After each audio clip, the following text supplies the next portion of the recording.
do my hair toss, check my nails. Baby, how you feeling? Hey everyone, I hope you're doing so well today.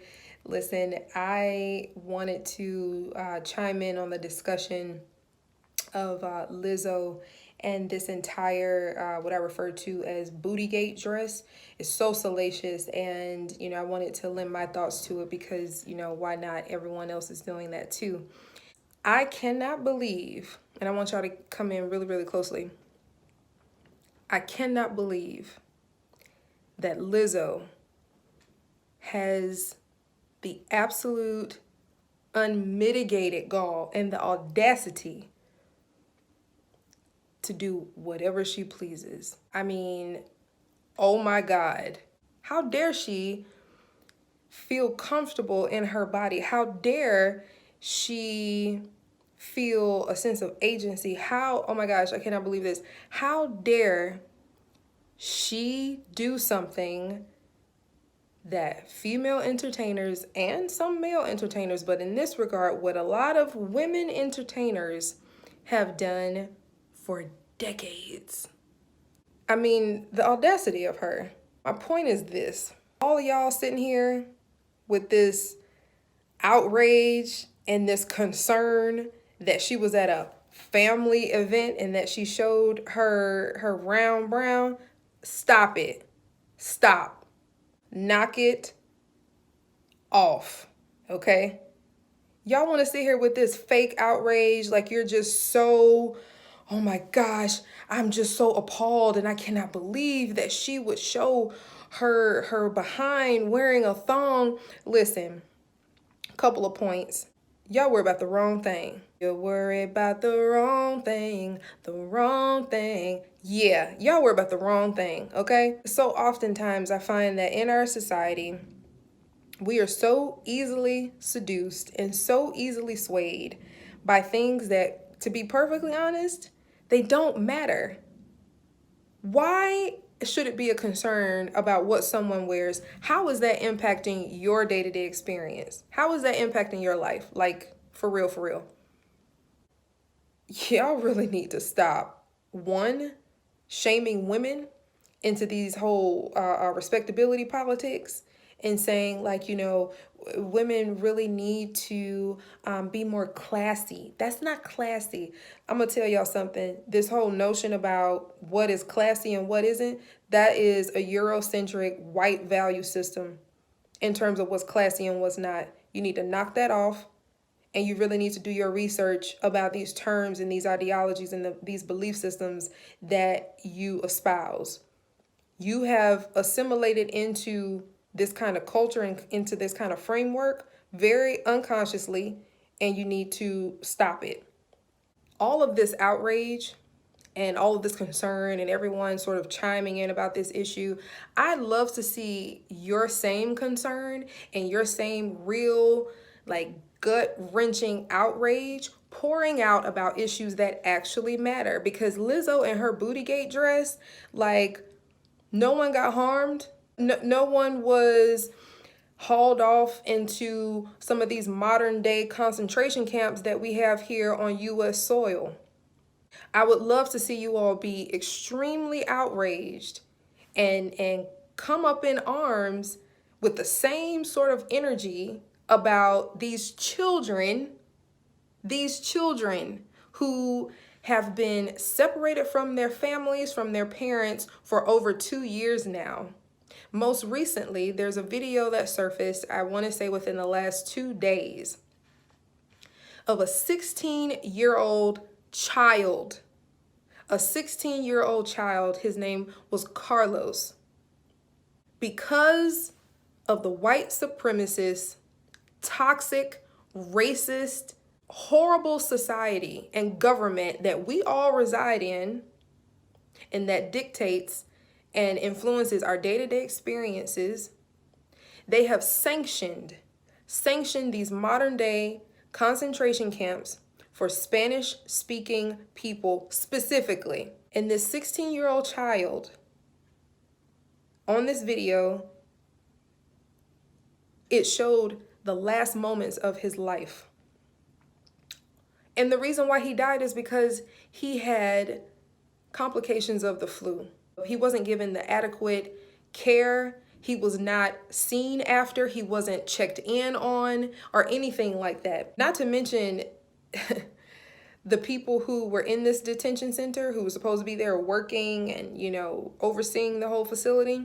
They did not do a proper wellness check on this young boy. They didn't do that. And also, there's a large section of this footage that has been cut from its original version. So there's a whole lot that hasn't been shown. But when I watched it yesterday,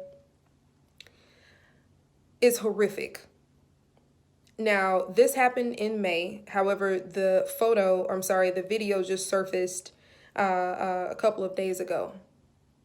Where is the outrage for a 16-year-old child who's never going to have the blessing, who's never going to have the opportunity, who's never going to have the experience to grow up and live his full life, going on to become who he was meant to be? Where's the outrage for that? Oh, but everybody want to get silent. Nobody has anything to say about that. Come on now. Come on. We live in an oppressive regime here within the United States. And it's like nobody cares. Our society is so easily swayed and so easily seduced by the prettiest, flashiest, most trending thing that comes up, and we get distracted. And that is what the powers that be are banking on. And somehow y'all just can't use the sense that the cosmos and the creators and everything else gave y'all. You just...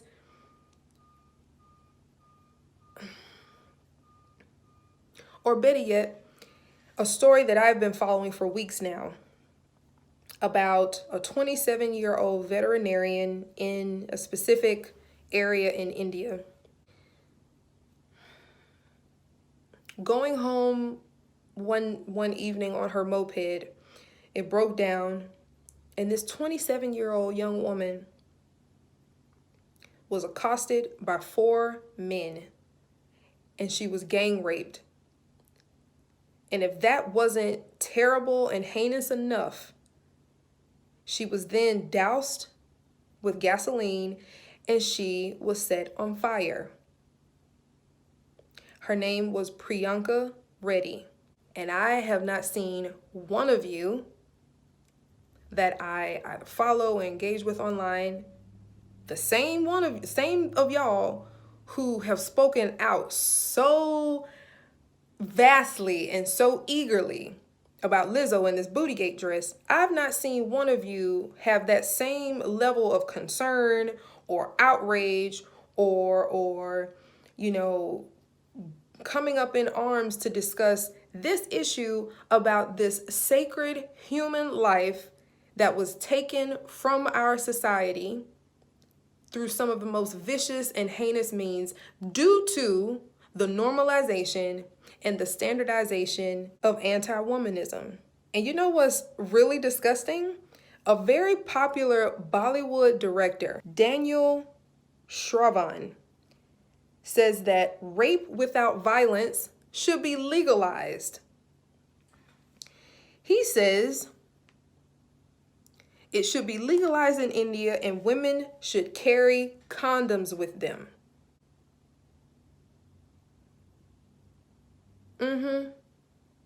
This is exactly what this vile, misogynistic, disgusting individual said.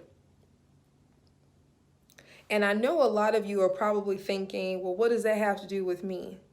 It's not legal here in the States. Yeah, well, considering the oppressive regime that we live under, it may as well be. And furthermore, it doesn't matter if it's not happening here in the US, and it does not matter if you're not directly impacted by it. This is our human family that we're talking about. These are human beings whose lives have been ended because of a thought, because of a belief system, because of an ideology which says that they don't fucking matter. In the grand scheme of things, that's what their belief systems say. It says that Carlos, because of his ethnicity, I believe that he was Guatemalan, because of his ethnicity, because of his language, because of his culture, he means nothing. That's essentially what Trump, his followers, his supporters, and everybody who looks like him and thinks like him, that's exactly what they say, is that they are subhuman. People who agree with and who support the slaughter and the violation against women and girls, not just in India, not just in various countries in the motherland in Africa, not just in certain states here within the United States, but all over the world. These people actually firmly believe that women are biologically inferior, and that somehow, through religious channels, that God has sanctioned that.